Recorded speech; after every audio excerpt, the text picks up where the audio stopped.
This might save you a headache and a tow truck bill. If your Honda Accord won't start, don't panic. Let's break down why your alternator might be to blame. The alternator is the heart of your car's electrical system. It charges your battery and powers everything from headlights to your radio. If your Accord's alternator isn't working, you'll notice signs, dim lights, a dead battery, or warning lights glowing on your dash. So what goes wrong?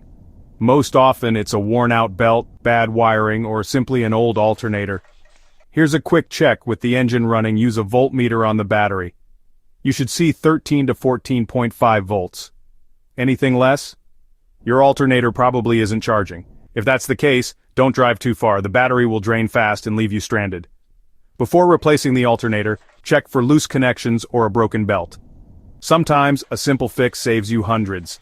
If you're not comfortable popping the hood, call a trusted mechanic. But if you like DIY, remember, disconnect the battery, grab your tools, and take your time.